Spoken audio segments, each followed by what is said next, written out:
we bring you the answers to all your questions. Be better than others. Enjoy the benefits of knowledge. Accept the answers from us. It's very common and normal to have an upset stomach when you're pregnant. Chalk it up to pregnancy's hormonal changes. It usually happens early in pregnancy, while your body is adjusting to the higher hormone levels. Our mission is to provide accurate answers.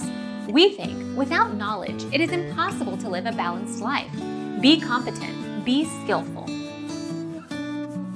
Thank you for watching. Don't forget to subscribe and hit the bell notification.